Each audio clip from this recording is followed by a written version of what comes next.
सोमवार व्रत कथा।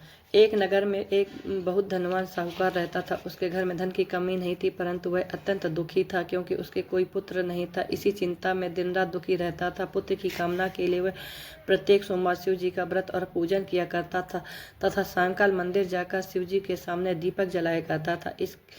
उसके इस भक्ति भाव को देखकर एक समय माता पार्वती ने कहा, महाराज, यह साहूकार आपका अनन्य भक्त है, सदैव आपका व्रत और पूजन बड़ी श्रद्धा से करता है, आपको इसकी मनोकामना पूर्ण करनी चाहिए। शिव जी ने कहा, हे पार्वती, संसार कर्म क्षेत्र है। किसान खेत में जैसा बीज बोता है वैसे ही फल काटता है, उसी तरह मनुष्य इस संसार में जैसा कर्म करता है वैसे ही फल भोगते हैं। माता पार्वती ने अत्यंत आग्रह से कहा, महाराज जी, जब यह आपका अनंत भक्त है और आप इसको किसी प्रकार का दुख है तो आप इसको अवश्य दूर करना चाहिए। आप सदैव अपने भक्तों पर दयालु होते हैं, उनके दुखों को दूर करते हैं। यदि आप ऐसा नहीं करोगे तो मनुष्य आपका पूजन और व्रत नहीं करेंगे। माता पार्वती का ऐसा आग्रह देख शिव जी कहने लगे, हे पार्वती, आपके इसके कोई पुत्र नहीं है। इसकी चिंता में यह अत्यंत दुखी रहता था। इसके भाग्य में पुत्र न होने पर भी मैं आपको इसको पुत्र की प्राप्ति का वर देता हूँ, परंतु वह केवल 12 वर्ष तक जीवित रहेगा। इसके पश्चात वह मृत्यु को प्राप्त हो जाएगा।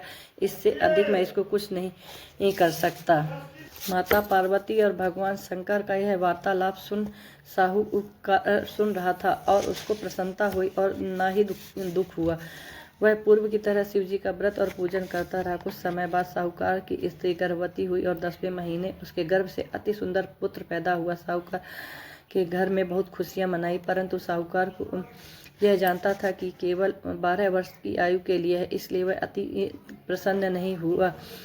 जब वह बालक 11 वर्ष का हो गया तो बालक की माता ने उसके पिता से कहा, विवाह करने के लिए कहा। साहूकार ने कहा, मैं अभी इसका विवाह नहीं करूंगा, मैंने अपने पुत्र को काशी पढ़ने के लिए भेजूंगा। साहूकार ने बालक के मामा को बुलाकर उसको बहुत सा धन देकर कहा, तुम इस बालक को काशी में पढ़ने लेके जाओ और रास्ते में जिस स्थान पर भी जाओ वहाँ यज्ञ कराते हुए, ब्राह्मणों को भोजन कराते हुए, दक्षिणा देते हुए जाना। दोनों मामा भांजे यज्ञ करते, ब्राह्मणों को भोजन कराते तथा दक्षिणा देते हुए काशी की ओर चल पड़े। रास्ते में एक नगर पड़ा। उस नगर के राजा की कन्या का विवाह था, परंतु जो राजकुमार विवाह कराने के लिए आया था वह एक आंख से काना था। उसके पिता राजा को इस बात की बड़ी चिंता थी कि कहीं राजकुमार को देखकर राजकुमारी उसके माता पिता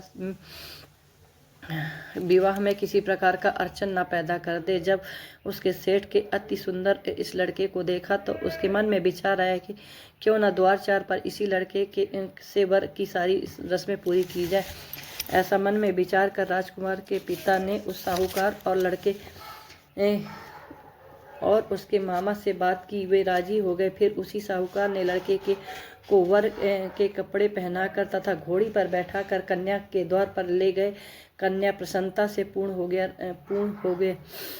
राजकुमार के पिता ने सोचा, यदि विवाह कार्य भी इसी लड़के से करा दिया जाए तो क्या बुराई है। ऐसा विचार कर लड़के और उसके मामा से कहा, यदि आप फेरों और कन्यादान के काम भी करवा देंगे तो मैं आपकी बड़ी कृपा होगी, मैं इसके बदले आपको बहुत सा धन दूंगा। दोनों इससे भी सहज स्वीकार कर लिए। विवाह कार्य बहुत अच्छी तरह से सप्रसन्न हो गया। सेठ का पुत्र जिस समय जाने लगा तो उसने राजकुमारी की चुनरी के पल्ले पर लिख दिया, तेरा विवाह मेरे साथ हुआ है, परंतु जिस राजकुमार के साथ तुमको भेजेंगे वह एक आंख से काना है। मैं काशी जी पढ़ने जा रहा हूँ। सेठ के लड़के के जाने के पश्चात राजकुमारी ने जब अपनी चुनरी पर ऐसा लिखा हुआ पाया तो उसने काने राजकुमार के साथ जाने से इनकार कर दिया। उसने अपने माता पिता को सारी बात बता दी और कहा, यह मेरा पति नहीं है, मेरा विवाह इसके साथ नहीं हुआ। जिस वर के साथ मेरा विवाह हुआ है वह तो काशी पढ़ने गया है। राजकुमार के माता पिता ने अपनी कन्या को विदा नहीं किया और बारात वापस चली गई। उधर सेठ का लड़का और उसका मामा काशी पहुंच गए। वहां जाकर उन्होंने यज्ञ करना और लड़के को पढ़ाना शुरू कर दिया। जिस दिन लड़के की आयु 12 साल की हो गई उसी दिन मामा ने यज्ञ रखा था। लड़के ने अपने मामा से कहा, मामा जी, आज मेरी तबीयत कुछ ठीक नहीं है। मामा ने कहा, अंदर जाकर सो जाओ। लड़का अंदर जाकर सो गया तो थोड़ी देर बाद उसके प्राण निकल गए। जब उसके मामा ने आकर देखा कि उसके भांजा मृत पड़ा है तो उसको बड़ा दुख हुआ। उसने सोचा कि अगर मैं अभी रोना पीटना मचा दूंगा तो यज्ञ का कार्य अधूरा रह जाएगा। अतः उसने जल्दी से यज्ञ कार्य समाप्त कर ब्राह्मणों के जाने के बाद रोना पीटना शुरू कर दिया। संयोगवश उसी समय शिव पार्वती उधर से जा रहे थे। जब उन्होंने जोर जोर से रोने की आवाज़ सुनी तो पार्वती जी कहने लगी, हे महाराज, जब कोई दुखिया रो रहा है इसे कष्ट दूर कीजिए। जब शिव पार्वती वहां पहुंचे तो उन्होंने पाया कि वह एक लड़का मरा पड़ा था। माता पार्वती कहने लगी, महाराज, यह तो उसी सेठ का लड़का है जो आपके वरदान से उत्पन्न हुआ था। शिव जी ने कहा, हे पार्वती, इसकी आयु इतनी ही थी, यह भोग चुका है। तब पार्वती जी ने कहा, हे महाराज, इस लड़के को आयु दे, नहीं तो इसके माता पिता तड़प तड़प कर मर जाएंगे। माता पार्वती के बार बार आग्रह करने पर शिव जी ने उसको जीवन का वरदान दिया। शिव जी की कृपा से वह लड़का जीवित हो गया। इसके पश्चात शिव और पार्वती कैलाश पर्वत चले गए। शिक्षा पूरी होने पर वह लड़का और मामा उसी प्रकार यज्ञ करते रहे, ब्राह्मणों को भोजन कराते रहे और दक्षिणा देते रहे, अपने घर की ओर चल पड़े। रास्ते में उसी नगर में आए जहाँ उस लड़के का राजकुमारी के साथ विवाह हुआ था। वहाँ कर उन्होंने यज्ञ आरंभ किया। उस लड़के के ससुर वहाँ के राजा ने उनको पहचान लिया और महल में ले जाकर उसकी बहुत आगवा भगत की। वह बहुत दुखी,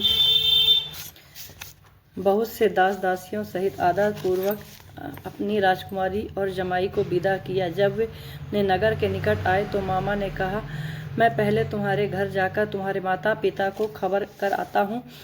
जब उसके लड़के मामा घर पहुंचा तो उसने देखा कि लड़के के माता पिता घर की छत पर बैठे हैं। उन्होंने यह प्रण कर रखा था कि यदि हमारा पुत्र सकुशल लौट आया तो हम राजी खुशी नीचे आएंगे, नहीं तो छत से कूदकर अपने प्राण दे देंगे। उस लड़के के मामा ने आकर जब यह समाचार दिया कि आपका पुत्र आ गया है, तब उनको विश्वास नहीं आया। उसके मामा ने शपथ पूर्वक कहा कि आपका पुत्र अपनी पत्नी के साथ बहुत सारा धन साथ लेकर आया है। तो सेठ प्रसन्नता से भर गया। सेठ सेठानी आदत पूर्वक नीचे आए। बाहर आकर उन्होंने अपने पुत्र तथा उसकी पत्नी का भरपूर स्वागत किया।